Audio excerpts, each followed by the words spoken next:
Arian. He is the director of the Center for Islam and Global Affairs here at Istanbul Sabahattin Zaim University, and he joins me now live here in the studios. Great to have you here with us. So, Ismail Haniyeh's predecessors were also assassinated by Israel, and now he has been assassinated as well. Is he the last one to be assassinated, or are we going to see more? Oh, certainly Israel has had a policy of assassinations even before its founding. I mean, Israel has assassinated Palestinian leaders all along. In Fatah, most of the senior leaders were assassinated, a lot of them even in Europe. During the first Intifada, Khalil Wazir, who was the military commander of Fatah, was assassinated in Tunisia. Others were assassinated in different capitals around the Arab world. And Hamas itself, the first and the second leaders were assassinated in 2004, Rantisi, and before that, Sheikh Ahmed Yassin. For Islamic Jihad, Fathi Shiqaqi, the first general secretary, was assassinated in Malta in 1995. Aruri, earlier, last January, I believe, he was also assassinated in Beirut. So Israel has this policy which makes it really an outlaw. It's a rogue state that has been unrestrained in its policies of killing people, lashing out at them left and right.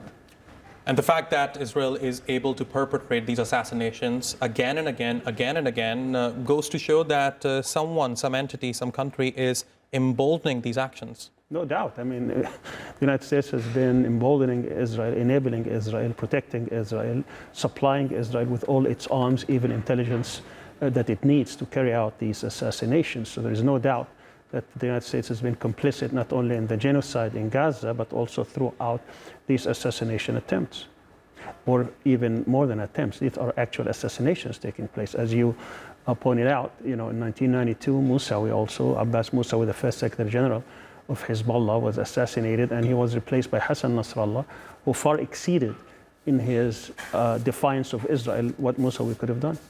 Right. I just want to sum up the international reaction that we have seen come so far from regional countries. Of course, Turkey has reacted. The Turkish president has reacted, and he has condemned the assassination of Ismail Haniyeh. And the statements that we have seen come from regional countries, including Turkey. I get the sense from all these statements that the stakes of an all-out war in the Middle East are higher than ever before. Do you feel the same? There is no doubt that what happened in the past couple of days will escalate and make this a distinct possibility. Whether it happens or not depends on the response that we're going to see. Two of the capitals of the so-called axis of resistance have been hit hard. Yesterday in Lebanon and today in Tehran.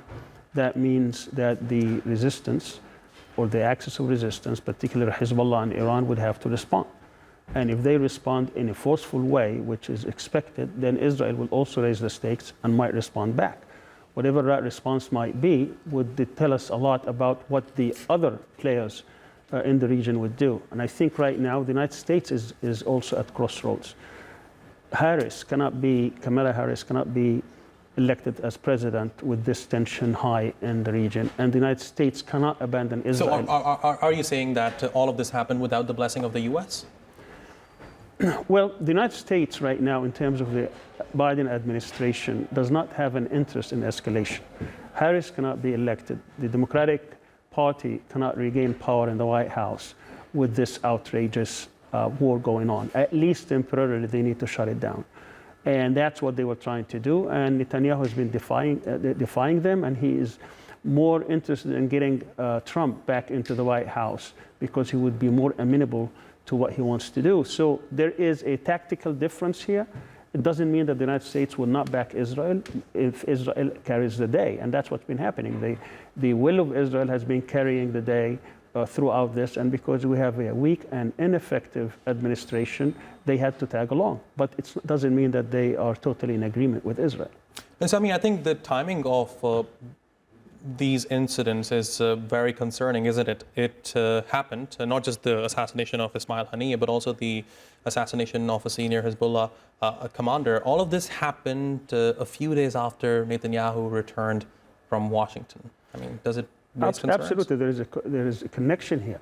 I mean, Netanyahu was trying to convince the American political elites that he's not going to shut down this war and that he's going to escalate.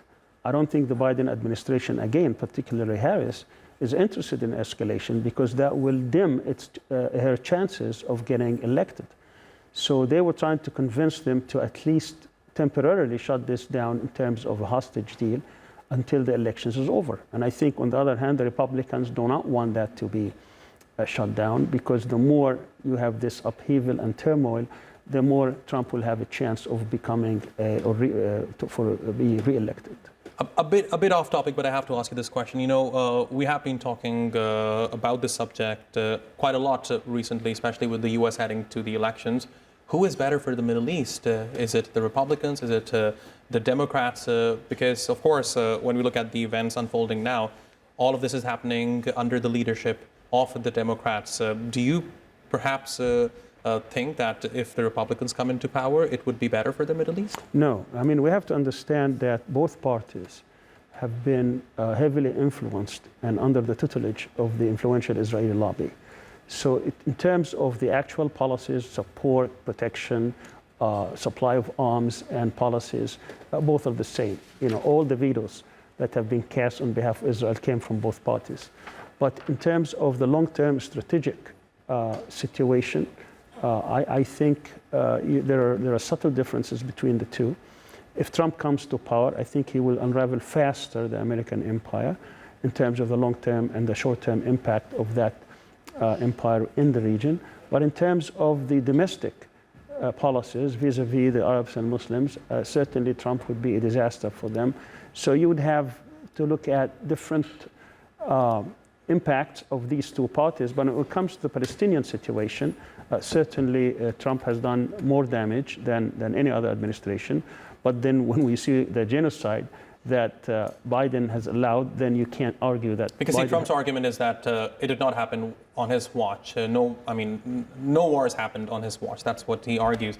But you know, talking about the killing of Ismail Haniyeh now, I just want to bring in a few updates that I'm seeing on the wires. Iran has declared 3 days of national mourning for Ismail Haniyeh, and we have a statement from the Qatari Prime Minister. He basically says, "How can mediation succeed when one side assassinates negotiator on the other side?" Of course, the Qatari premier was referring to the assassination of Hamas's Ismail Haniyeh here.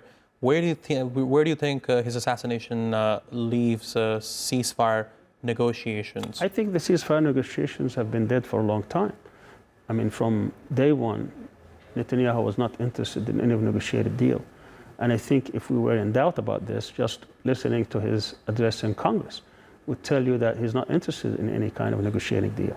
He keeps saying that he has to continue the war, he has to defeat Hamas, he has to sludge it from power, and that he has to free the hostages through military pressure and military means. There's no way to have negotiations. And then after the many negotiation deals that have been going back and forth, including ones that have been announced by the President of the United States himself, he comes back and changes the whole rules and puts new conditions. He doesn't want to withdraw from Gaza. He doesn't want to allow people to go back to the north of Gaza, things that have already been agreed upon in the past deals. So someone like this definitely is not interested in a deal. Sami Al Arian, thanks very much for joining me here in the studios. And now